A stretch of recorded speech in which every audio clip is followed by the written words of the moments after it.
Hello and welcome to Cashmatics. In this video we're continuing with our adventure into integration. It does sound like the world's most boring adventure, but I like it and I hope you'll like it too. Right, so a word of warning, there are a few techniques we're going to be using here which you need to have covered beforehand, and I'm not going to go into those techniques in too much detail here, and what I'm talking about is things like splitting things up, using partial fractions, and a bit of implicit differentiation. So if you haven't covered those things yet, you'll need to have covered those before you understand everything we're going to do. I am going to make some videos on those topics at some point, but for now I haven't done any, so you might need to find some elsewhere, but there will be some on my channel at some point. Anyway, I'm going to do a few examples. No, that's a lie. I'm going to do a lot of examples, and hopefully by the end of it, you'll get an idea of how to do this, and you'll be confident in doing it yourself. So, as usual, grab yourself some paper and a pen, and just work along with me if you can.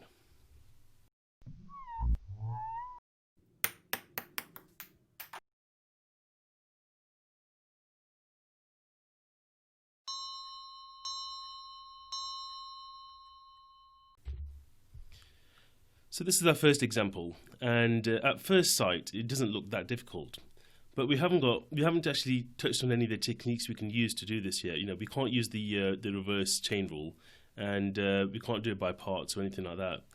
So what we do is we make a substitution which is going to help us to change the variables of the equation, but at the same time make it into something which you can integrate quite easily. So more often than not, the substitution is going to be given to you in the question. So all you got to do is make sure you understand what substitution you have to make, and then use the following steps to help you out. So in this case, what we're going to do is we're going to make the substitution u equals 1 plus x. Now the first step is to actually differentiate this. So we're going to say du by dx is equal to 1. And then I'm going to rearrange it to make dx the subject. So dx would equal du. Now, that's going to help us. So let's just put a circle around that. I tend to put a circle or a cloud around it or something just to help distinguish it from the rest of my working. So what we're going to do now is we're going to plug all that information into this integral. So let's just swap everything as much as we can. So x, I can swap for, well, if you look at this, x would equal u minus 1. So instead of writing x, I'm going to write u minus 1. The square root of 1 plus x. Now 1 plus x is u, so that would be the square root of u. And dx is equal to du, so that would be du. So let's just rewrite this using indices. So we've got u minus 1 multiplied by u to the power a half du. And let's expand these brackets. And I've got u to the power 3 over 2. Take away u to the power a half du. Okay, now all of a sudden this is something which is fairly easy to actually integrate. So let's add 1 to the power, so u to the power 5 over 2, divide by the new power. Take away this, so I need to add 1 to the power here as well, 3 over 2, divide by the new power, add c. And just to tidy up a little bit more, that would be 2u to the power 5 over 2 over 5, take away 2u to the power 3 over 2 over 3, add c. Now you might think you finished there, but we haven't. What we need to do is make sure we write things back in terms of the original variable. And the original variable was x, so we just replaced the u with the 1 plus x. That was our original substitution. So our final answer becomes 2 1 plus x to the power 5 over 2 over 5. Take away 2 u to the power, no, sorry, not u, 1 plus x to the power 3 over 2 over 3, add c. So what we've got there is, well, a nasty looking integral at the end of it, but the methods we used to get there were actually quite straightforward. So let's look at another example and see how it works with this one. So this is the second example. Now, at first glance, it might look like you can use the reverse chain rule. You might think, the bottom is the derivative of the top, and that is right, but that's not the way the chain rule works. The top has to be the derivative of the bottom. So that 1 at the top messes things up a little bit. So what we're going to do instead is we're going to use a substitution. So in this case, we're going to write u is equal to sine x. And just like before, we're going to differentiate this. So du by dx would equal cos x. And let's rearrange this to get dx equals du over cos x. So this is my little bit of working on the side. And let's just swap things around here. So the 1 stays as a 1, so that becomes 1 plus u. And the cos x becomes, well, the cos x I'm just going to leave as cos x for now. Okay, and the dx is du over cos x. So let's see how this this pans out. So the bottom becomes cos squared x, and that's du there. Now you might think, well, how's that really helped us? We've got a u on the top, we've still got an x on the bottom. So what's going on here? Now this is where we need to use some trig identities. So what we know about cos x, well, cos squared x is the same as 1 minus sine squared x. And if sine squared x would be u squared. So we can write this as, well, I'll just take it in steps. 1 plus u over 1 minus sine squared x, that's du, and that would be 1 plus u over 1 minus u squared du. Okay, now you might still think, well, that's not a particularly nice integral, but let's see what we can do here. The bottom is the difference of two squares. Okay, so in fact, let me just write it a bit further up. Okay, let's write it up here. And I can write it as the integral of 1 plus u over 1 add u, 1 minus u du. And now what we can do is we can split the fraction up. Okay, so, well, actually we don't even split the fraction.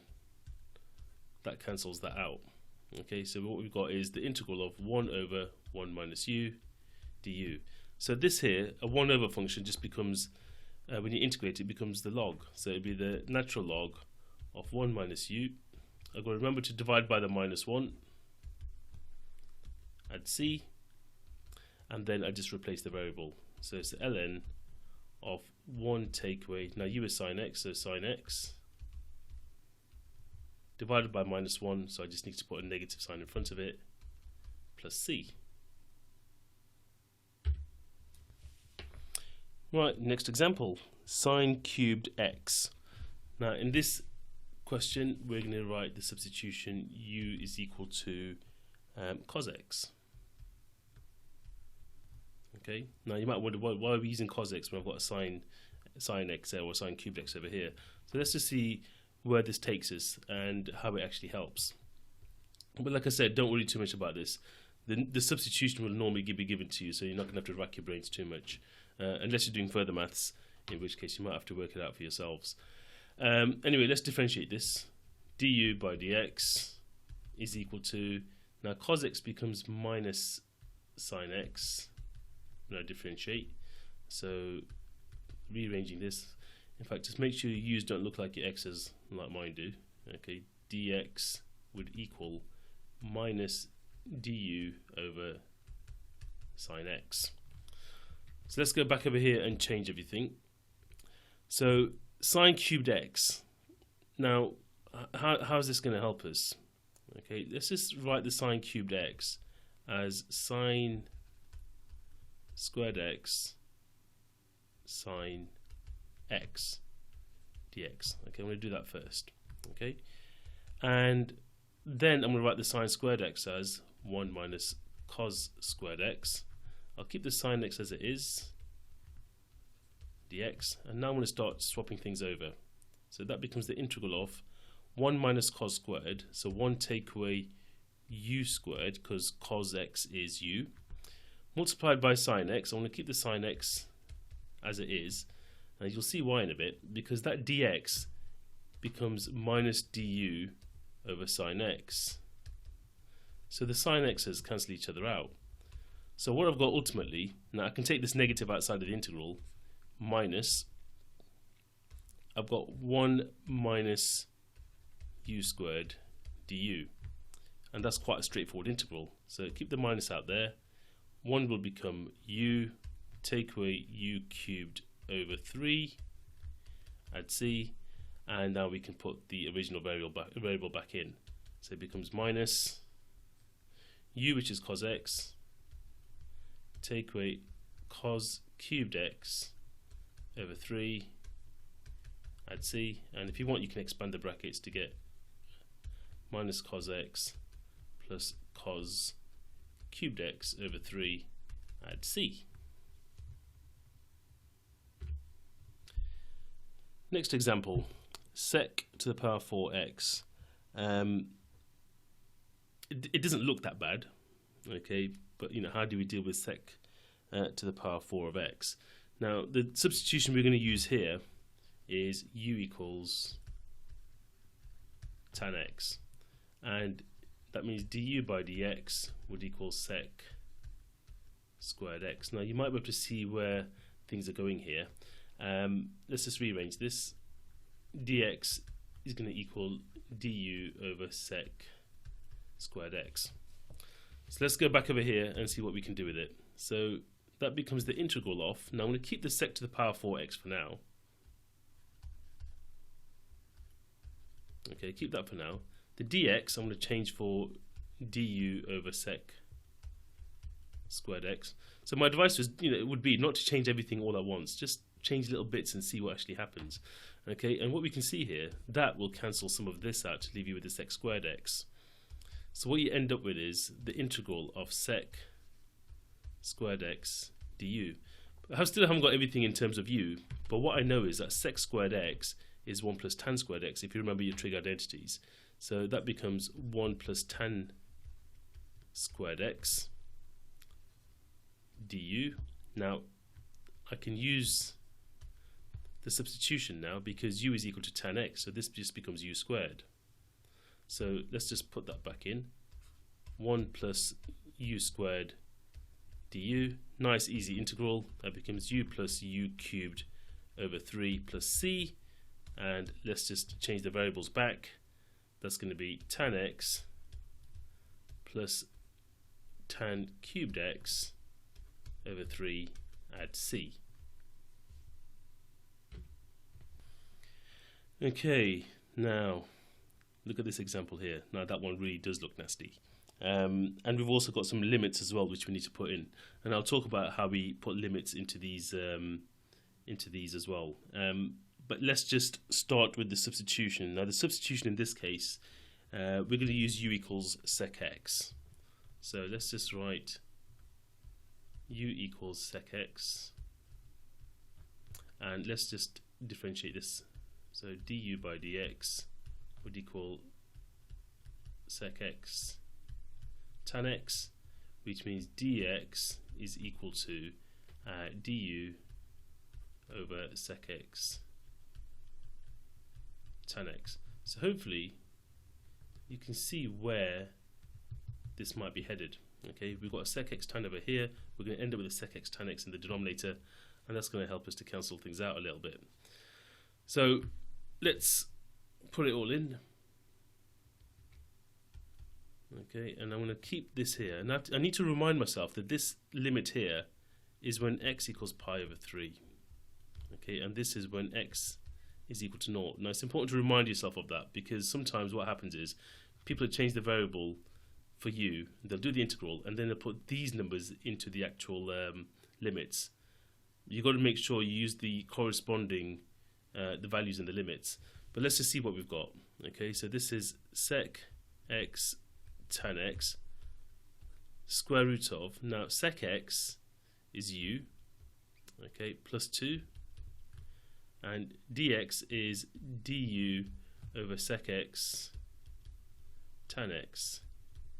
So that will cancel that out, and what we end up with is the integral of x equals pi over 3, well, between pi over 3 and 0, of the square root of u plus 2 du. Now at this stage, the integral still doesn't look particularly nice. What we need to bear in mind is what we've actually got here is the reverse chain rule. But if I rewrite it slightly differently, if I think of this as, well, not think of it, it is 1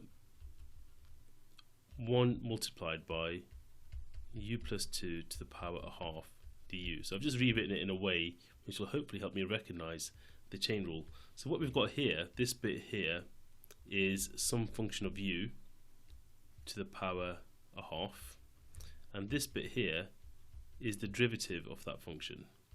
Okay, so it's the function, it's the derivative times the function, which is the exact way we'd use the chain rule, so we don't need to do any kind of tweaking. So all I need to do is f of x to the power n plus 1 over n plus 1. So if you remember that from the previous video, that's all you'd need to do. So let's just plug that in and see what we get. So let's just put it in over here. So what I'm going to end up with is x plus 2 to the power, it's not x, sorry, u plus 2 to the power 3 over 2 divided by 3 over 2, which is the same as 2/3.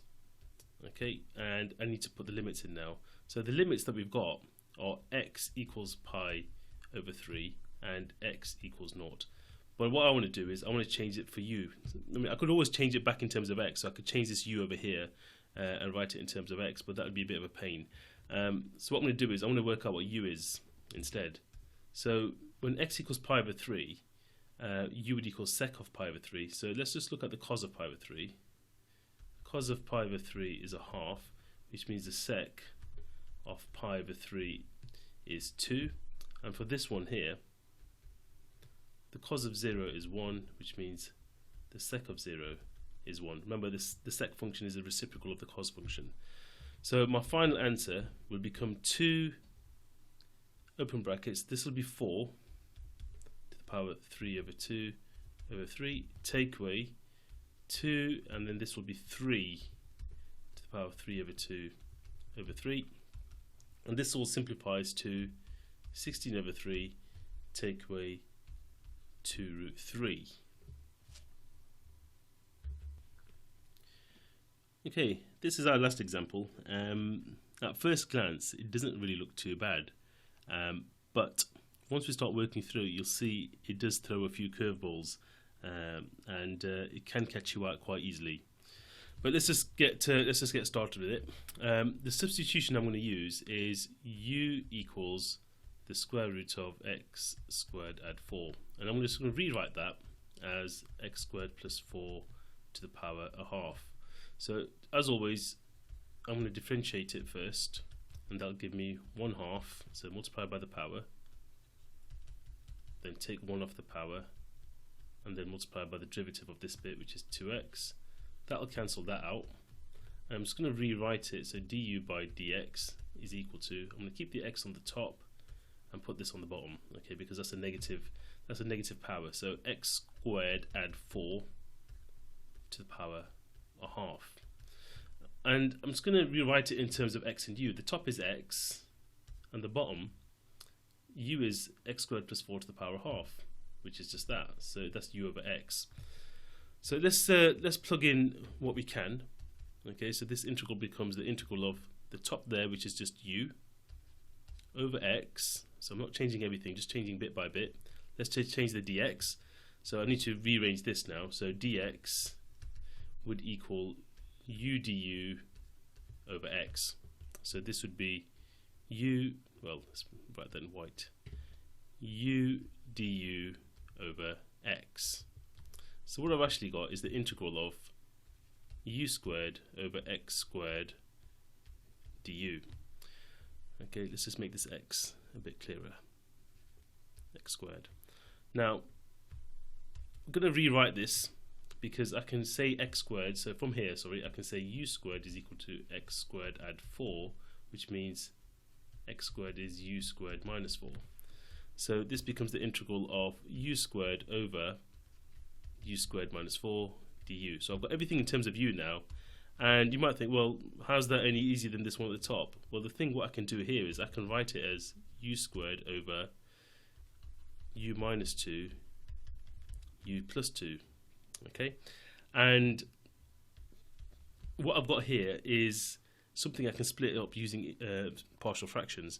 And because it's an improper fraction, which means that if the top is the same degree as the bottom, so the top is quadratic, the bottom is quadratic, you're going to end up with something that's in the form a plus b over u minus 2 add c over u plus 2. Okay.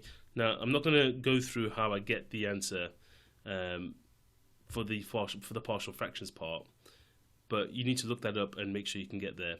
I will be doing a video of that at some point, but that's not for today. So the result you end up with is the integral of 1 plus 1 over u minus 2 add 1 over u plus 2 du. And when you plug this in, now that's quite a straightforward integral. So this would be u add ln of u minus 2 add the ln of u plus 2. Let's just get rid of this. Add c.